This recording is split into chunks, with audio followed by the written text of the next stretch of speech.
Capcom. This is a publisher that has been on something of a roll with how they've been treating franchises like Devil May Cry and Resident Evil and Monster Hunter. They've all had great releases lately.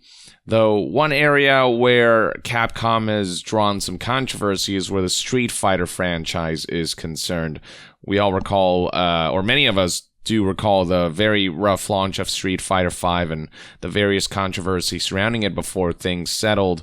And now they've introduced Street Fighter VI, announced it recently back in February 20th, 2022. Ryu here looking like an absolute unit, like he's about to punch a boulder, if you know what I mean. Now, there's already some controversy surrounding things like its logo, which looks very generic, but beyond that, it turns out that this logo was created from basically a Photoshop stock image graphic. So this is what Street Fighter logos tend to look like. They have a very iconic and distinct look, and then they went for something a lot more generic this time, which has got people just, it's a small thing, the logo of the game, but it feels like there's like a bit of identity that's been lost, and I don't know, people feel mixed about it. This Twitter user said, "This is a disaster, almost 100,000 likes already," and it's not just because of the way the logo looks, but also because of where it originates from. So here's Kotaku's article on the matter, showing the various logos from Street Fighter over the past few years, and then here is the Street Fighter VI logo, which turns out looks a whole lot like this NFT logo, and that's because this is a stock logo that you can just buy and make some slight modifications, and somebody actually found this, and you can see just how similar they look. They angled some things around here and there, but it's basically the exact same logo, just with a 6 plastered on here and with the Street Fighter words embedded, but I mean, they're practically identical. Another Twitter user, Arik, who is creative director for Ars Technica, made it a point to highlight this. The new Street Fighter VI logo is $80 on Adobe stock site. I don't even know what to say. I knew this was generic, but I didn't realize it was this bad. They searched for SF on a stock logo site and rounded a couple corners and added the 6. I cannot. Yeah, it just gives the sense that the team's cutting corners, and if they're cutting corners in areas as simple as the logo, it just creates concerns about, where they're cutting corners in terms of the game development. Hopefully that's just more paranoia than anything, but you never know. But the Street Fighter VI announcement and logo stuff aside, where the fighting community is really not happy with Capcom is in the way they're dealing with tournaments and how they've updated their policies in a way that harms tournament hosters who are excited to host Street Fighter on their tournaments. So this is a tweet published on February 28th, 2022 that reads, "Calling all tournament organizers, check out our new community license agreement for running events with Street Fighter V Champion Edition. It covers everything you need to know in one easy to reference space." Now there's a link right here that'll take you to the license agreement, and I'm not going to read all of this, but there are a number of articles that have already kind of summarized the basics, the key areas in this policy, in this agreement that tournament hosters have trouble with, and you can see that in the WCCF Tech article published here back in March 1st,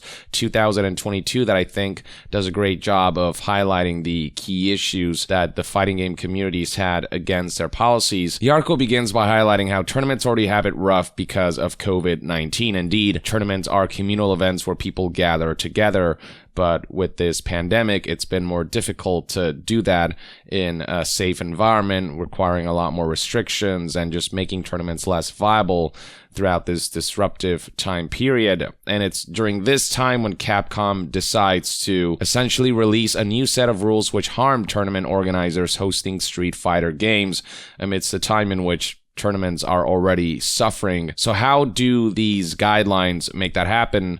Well, the word that WCCF Tech uses to describe the updated guidelines is terrible. So yeah, that's obviously not great. The article then continues, "Of course, you'll have to apply for a license to host the game, but Capcom has several strange rules for it.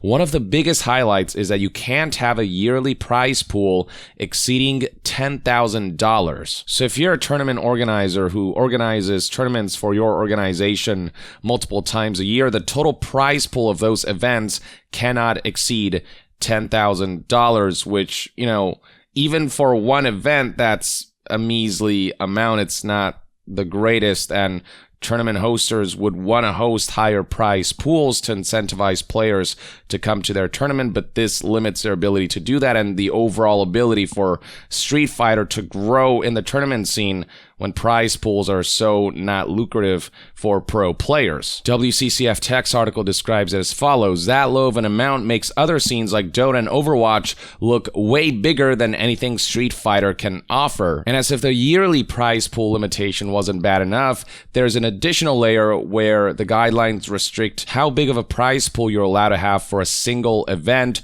You aren't allowed to have more than $2,000 in prize pools for a single event. So from what I understand, this would mean that if you want to take advantage of the yearly limit of $10,000, you can't just host one big event with a $10,000 prize pool. You essentially have to host 5 events, $2,000 prize pool each, throughout the course of a year to reach that $10,000 limit. The updated guidelines even limit the amount of sponsorship money that a tournament organizer is allowed to accept.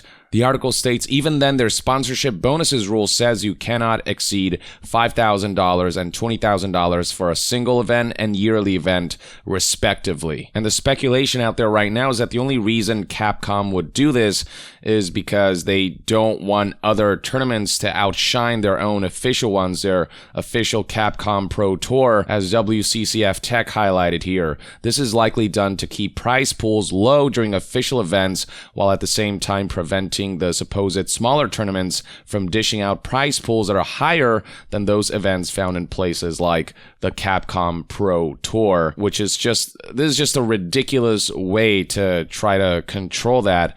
I mean, you're a major publisher, you're a major corporation. Host events that are of higher prize if you feel so insecure about other tournaments outshining you. Because right now, all you're doing is shooting yourself in the foot by limiting what tournament organizers can do with your IP, and in turn, it's going to encourage less of tournament organizations for the IP that is restricting them in how much they can draw in pro players and how big the scene can get when you're limiting prize pools to such a severe degree. Other highlights include prohibiting television or cable broadcasts of those tournaments that are not officially hosted by Capcom, meaning only relegated to Twitch streaming. And then there's some manipulating when it comes to what you can verbally say while advertising your events. To quote them directly, you cannot promote your event in a way that suggests that your event is endorsed by or affiliated with Capcom or licensors in any manner. You cannot use Capcom's company logos or trademarks to promote your event. Furthermore, you must include the following statement in a prominent place on your event website and other key marketing materials. This event is not affiliated with or sponsored by Capcom. Do not incorporate Street Fighter intellectual property, the Street Fighter name, or the Street Fighter logo into your event name or visual advertising. It's like Capcom doesn't want the Street Fighter scene to grow and their game be marketed in these events that draw a good amount of attention. It's such ass-backwards logic. For example, concludes this part of the guidelines, do not say your brand Street Fighter event, rather say your brand event featuring Street Fighter. Okay, sure. So in summary, what we have here is a situation where you not only have to get approval from the developers themselves, but you also have to go and abide by prize pool rules, cannot have affiliation with them, and can't broadcast it aside from through Twitch. Already we're seeing some backlash, like from tournament organizer and FGC commentator Josh Isage McWhirter, who told the following to WCCF Tech when asked for a comment or statement. I can understand Capcom's desire to collect as much on the sponsorship dollars out there as possible themselves, as well as wanting to exert to control over their IP, but at what cost? Is this out of malice towards the fandom that has kept Capcom's IPs relevant, or is it just pure incompetence on the part of Capcom leadership? How does the restriction on sponsorships and prize pools help the players? There are so many questions with so few of any acceptable answers, and that's kind of where the majority of the fighting community is sitting at here with Street Fighter. And keep in mind, it is the community that popularized Street Fighter as a tournament game, and now it feels like Capcom is coming in and saying, okay, great, thanks for all the heavy lifting you did, step aside now, we're gonna take over. It just feels like they're exploiting the scene that the community helped create and then screwing over that community by limiting them so that Capcom can come in and just benefit most from now a bigger tournament scene than what Street Fighter used to be. But in taking this approach, it is compromising the future of Street Fighter tournaments, whether it's Street Fighter 5 tournaments or the upcoming Street Fighter 6 and its tournaments. People are going to be discouraged from making the tournament scene of Street Fighter even greater and really, running with the ball, if you will, if this is how Capcom is going to restrict the community to the point where it's just not going to motivate them to be active and to promote these kinds of events. WCCF Tech put it aptly, it's essentially screwing up the process to even get a game feature on your event, but now Capcom is out here making it intentionally much harder to do anything related to Street Fighter as a series. And so it should come as no surprise that scrolling through the comments, you'll find people dissing Capcom for this. For example, here is an image of somebody saying Capcom right now, showing Capcom shooting itself in the photo, in this case, in the head while pointing the gun at the, fan base or the fighting game community. Here's Matthew Edwards, who works for Capcom, senior community and esports manager at Capcom Europe. He's saying right here, we're going to answer as many questions as possible and all these things, but he hasn't really been all that communicative, which I'll get to in a bit. You've got other people saying, make no mistake, the $2,000 prize limit is there so they can keep big events like Capcom Cup prize pools low, so they don't get upstaged by community events in big prize pools. So again, Capcom wants to be the big fish and are afraid that the little fish might get a little too big, and so through these new rules they're trying to keep them at bay. Again, just seems very counterproductive and very greedy and very disrespectful towards the community that helped their game become what it is. This seems like a surefire way to have people drop Street Fighter 5 from tournament rotations, but we'll see how this plays out. What's the benefit for tournament organizers to sign this unless you're effectively threatening to send out cease and desist letters to tournament organizers who don't sign this? And if the cease and desist route is the implied threat to tournament organizers, how did you do the cost-benefit analysis to conclude that it's better for Capcom to make small tournaments stop running Street Fighter 5 than to just leave them alone and let them, promote the game in a positive light as they've been doing? Again, very strange and very questionable, both from a community standpoint and hell, I'd say even from a business standpoint. Here's one more for good measure. I think this fundamentally misunderstands the role of the local tournament event and casually disregards how local scenes market themselves in order to create communities that feed into larger esports events. I'm honestly kind of shocked to see Capcom doing this. It just feels like an incredibly ignorant and tone-deaf move that is going to ultimately do more harm than good. As for Matthew Edwards, the senior community manager, he's gotten questions like, I have a few questions. 1, how does this help the FGC at a grassroots level? 2, how does this make things easier for local events trying to market themselves to grow their scenes? And 3, how does this create a stronger locals to majors pipeline? 4, whose idea was this? No response from Matthew Edwards from what I can see here, and generally he doesn't seem to be answering the most important questions that people are asking, the most concerning of inquiries. He seems to be ignoring. What we did get, however, is a statement from the Capcom Fighters Twitter page that acknowledges that there's been backlash surrounding the updated community guidelines or tournament guidelines. They assured that they're reviewing the feedback surrounding the backlash against the updated Street Fighter V community license agreement, but they show no signs that they're actually motivated to meet the community halfway. We haven't really gotten any communications or updates about them reviewing the feedback since March 1st, 2022. It's March 14th now, and it just seems like they're hoping this all kind of just blows over. They hope to bury this under the carpet and not really address these issues,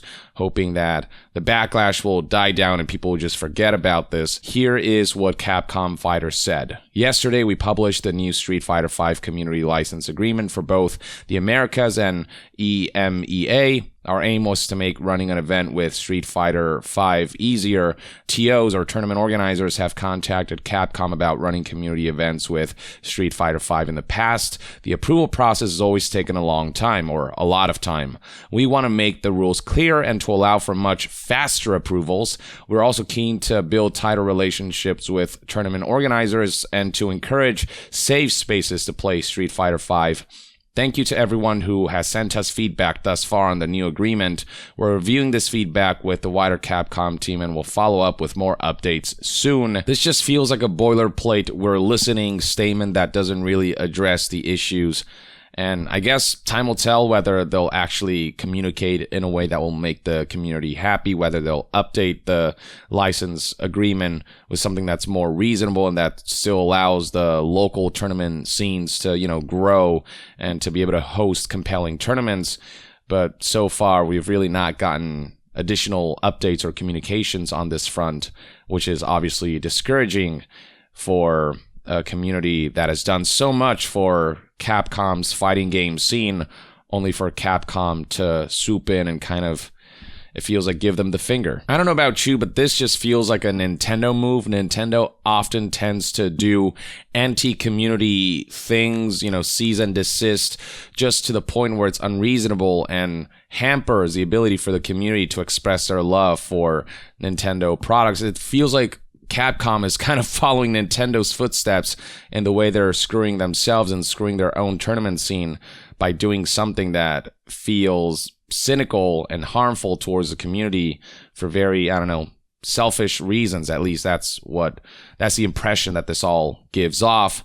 And you never want to go full Nintendo with stuff like this. So I hope that with the conversations happening right now with, Street Fighter 6 upcoming, and with it needing to garner positivity from the community, hopefully that tournament scene won't be harmed by Capcom's stubbornness. Hopefully they'll keep an open mind and actually follow up with updates and changes that will allow the tournament scene to thrive instead of it be kind of weighed down by Capcom's own, corporate greed or whatever you want to call it, their insecurities about their own tournaments, their official tournaments. Or at least that's one man's take. Let me know in the comments below what your thoughts and opinions are on Capcom's updated Street Fighter V community license agreement when it comes to tournaments. And to be further updated on all things gaming news, reviews, and discussions, stay tuned right here on Young Yeah. I'll see you guys next time. Young out.